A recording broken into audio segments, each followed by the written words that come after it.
வணக்கம். நான் உங்க friend Jaya Srinivasan. Welcome to veggies recipe. இன்னைக்கு நம்ம வெஜ்ஜீஸ் ரெசிபி கிச்சன்ல நல்ல ஆரோக்கியமான கருவேப்பிலை தொக்கு பண்ண போறோம்.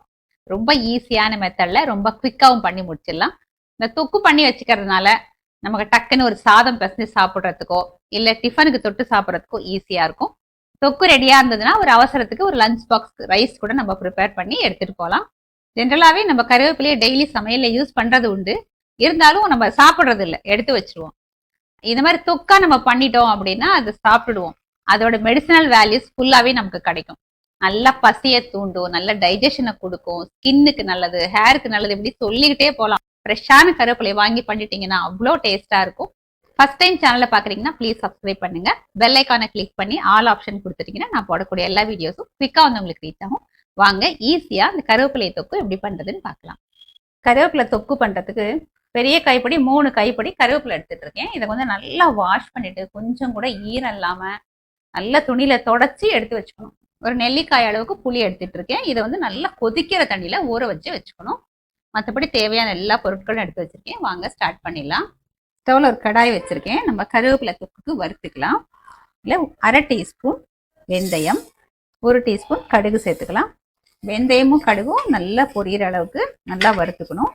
கடுகு பாருங்க நல்லா பொரிய ஆரம்பிச்சாச்சு. இப்போ இதில் 1 டீஸ்பூன் எள்ளு சேர்த்துக்கலாம். எள்ளு வந்து நல்லா பொரியட்டும். பாருங்க எள்ளு நல்லா பொரியுதா. இப்போ வந்து காரத்துக்கு தகுந்த மாதிரி மிளகாய் சேர்த்துக்கலாம். நான் ஒரு 10 மிளகாய் சேர்த்துருக்கேன். மிளகாயும் நல்லா வறுத்துப்போம். 1 டேபிள் ஸ்பூன் மல்லி விதை, 1/2 டீஸ்பூன் ஜீரகம் சேர்த்துக்கலாம். எல்லாத்தையும் சேர்த்து கொஞ்சம் நல்லா வறுத்துப்போம். இப்போ ஸ்டவ் ஆஃப் பண்ணிடுவோம். இப்போ வேறு பிளேட்டுக்கு நம்ம ட்ரான்ஸ்ஃபர் பண்ணிக்கலாம். ஸ்டவ்ல அதே கடாய் வச்சிருக்கேன். 1 டேபிள் ஸ்பூன் எண்ணெய் சேர்த்துக்கலாம். எண்ணெய் சூடானதும் நம்ம கருவேப்பிலை நல்லா வாஷ் பண்ணி தொடச்சி வச்சிருக்கோம் இல்லையா, இதை வந்து சேர்த்துருவோம். இப்போ ஸ்டவ் ஃப்ளேம் சிம்ல வச்சுட்டு இந்த கருவேப்பிலையை நல்லா வந்து எண்ணெயில வதக்கிக்கலாம். பார்க்கறதுக்கு இப்போ நிறைய இருக்கிற மாதிரி இருக்கும். கொஞ்சம் வதங்கிடுச்சு அப்படின்னா சுருண்டு கொஞ்சம் ஆயிடும். இப்போ கருவேப்பிலையை பாருங்க நம்ம சேர்த்ததுக்கு இப்போ 1/4 ஆயிடுச்சு. பார்த்தீங்களா, நல்லா வதங்கி சுருண்டு வந்துடுச்சு. இந்த அளவு வதக்கினா போதும், ரொம்ப மொறுமொறுன்னு ஆக வேண்டாம். இப்போ நம்ம ஸ்டவ் ஆஃப் பண்ணிக்கலாம். இது கொஞ்சம் சூடு ஆறட்டும், அதுக்கப்புறம் நம்ம பார்க்கலாம். நம்ம கருவேப்பிலை தொக்குக்காக வறுத்தோம் இல்லையா, அதெல்லாமே நல்லா சூடு ஆறியாச்சு. நான் மிக்சி ஜாரில் எடுத்துட்டு இருக்கேன். இப்போ கொஞ்சம் நல்லா அரைச்சி எடுத்துக்கலாம். பாருங்க இந்த அளவுக்கு அரைச்சதுக்கப்புறம் நம்ம கருவேப்பிலையெல்லாம் வறுத்து வச்சோம் இல்லையா, அது கூட நல்லா சூடு ஆறியாச்சு. அது எல்லாத்தையும் மிக்சி ஜாருக்கு சேர்த்துக்கலாம். இதையும் இப்போ அரைச்சி எடுத்துப்போம். பாருங்க கருவேப்பிலையும் போட்டு அரைச்சாச்சு. இது போட்டதுமே நமக்கு ஈஸியாக அரைக்க வராது. கொஞ்சம் பல்ஸ் மோட்ல லேசாக எடுத்து எடுத்து விட்டு திரும்ப திரும்ப அரைக்கணும். அப்போதான் வந்து இந்த மாதிரி டெக்ஸ்டருக்கு நமக்கு அரைக்கிறதுக்கு வரும். இப்போ இதில் இந்த புளி நான் சொன்னேன் இல்லையா, கொதிக்கிற தண்ணியில் ஊற வச்சுக்கணும். அது மாதிரி நான் ஊற வச்சுருக்கேன். தண்ணியோட அந்த புளியை நம்ம இதில் சேர்த்துடலாம். இந்த புளி ஊற வைக்கும் போது இதில் இருக்கிற நார் கோது எல்லாத்தையும் எடுத்துட்டு சுத்தம் பண்ணி நல்லா ஊற வச்சுக்கோங்க. இதையும் இப்போ நம்ம அரைச்சி எடுத்துக்கலாம்.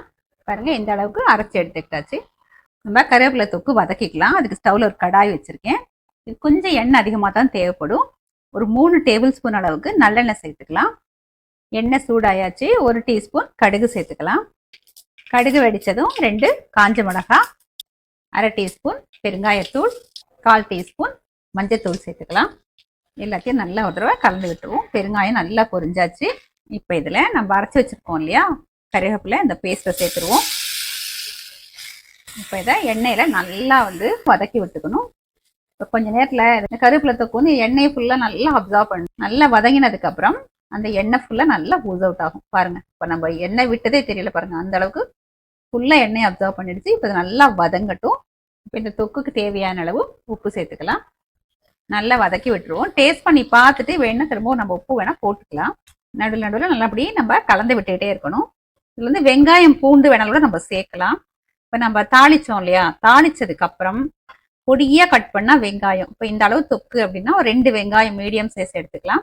பூண்டு வந்து நல்லா ஒரு 10 பல்லு பூண்டு எடுத்துக்கலாம். ரெண்டையும் நல்லா பொடியா கட் பண்ணிட்டு எண்ணெயில நல்லா வதக்கிட்டு அது நல்லா கலர் மாதிரி செவந்து வரும் இல்லையா, அந்த அளவுக்கு வதக்கினதுக்கு அப்புறம் இந்த கருவேப்பிலையை சேர்த்து நம்ம இதே மாதிரி வதக்கிக்கணும். அது கெட்டு போகாது, 2 மாசம் வரைக்கும் நல்லா இருக்கும். நான் இன்னைக்கு வெங்காயம் பூண்டு எதுவுமே சேர்க்கல. இதுல 1 டேபிள் ஸ்பூன் அளவுக்கு வெல்லம் சேர்த்துக்கலாம். நல்லா கலந்து விட்டுப்போம். இப்போ பாருங்க நம்ம ஆரம்பத்தில் சேர்த்த எண்ணெய் வந்து நல்லா பிரிஞ்சு வருது பார்த்தீங்களா. இப்போ நல்லா ஒரு தடவை மிக்ஸ் பண்ணிட்டு நம்ம ஸ்டவ் ஆஃப் பண்ணிக்கலாம். இது நல்லா சூடு ஆறுனதுக்கு அப்புறம் நம்ம ஒரு பாட்டிலில் ஸ்டோர் பண்ணி வச்சுட்டோம்னா 2 மாசம் வரைக்கும் கெட்டு போகாது. ஹெல்தியான கருவேப்பிலை தொக்கு சர்விங்க்கு ரெடி. கருவேப்பிலை தொக்கு பாருங்க எவ்வளவு சூப்பரா இருக்கு, அப்படியே தக தக தகன்னு மின்னுது. சாதத்துல பிசைஞ்சு சாப்பிட்டா சூப்பரா இருக்கும். இதே மாதிரி டிஃபனுக்கு தொட்டு சாப்பிட்டாலும் ரொம்ப நல்லா இருக்கும். ஒரு தடவை நம்ம கருவேப்பிலை தொக்கு பண்ணி வச்சிட்டோம்னா 2 மாசம் வரைக்கும் தாராளமா இருக்கும். சாதம் பிசைஞ்சு லஞ்ச் பாக்ஸ்க்கு எடுத்துட்டு போனாலும் சூப்பரா இருக்கும். ஹெல்த்துக்கு அவ்வளோ நல்லது. கருவேப்பிலை தொக்கு பண்ணோம் இல்லையா, அந்த வானலில கொஞ்சோண்டு சாதம் போட்டிருக்கேன். இதை அப்படியே நம்ம மிக்ஸ் பண்ணிட்டு டேஸ்ட் பண்ணி பார்த்துடலாம். எப்பவுமே இந்த மாதிரி பண்றதை வேஸ்ட் பண்றதே கிடையாது. இப்படி ஒட்டி இருக்கு இல்லையா, இது எல்லாத்தையும் எடுத்து பிசைஞ்சு பார்த்துப்போம். வேணும்னா நம்ம போட்டுக்கலாம். கொஞ்சோண்டு தொக்கு போட்டுக்கலாம்.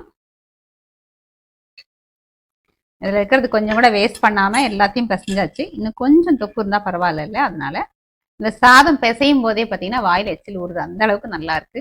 நல்லா கம கமன்னு வாசனையா இருக்கு. இந்த நல்லெண்ணெய்க்கும் இந்த கருவேப்பிலைக்கும் செம சூப்பரா இருக்கு. வாங்க டேஸ்ட் பண்ணி பார்த்துலாம்.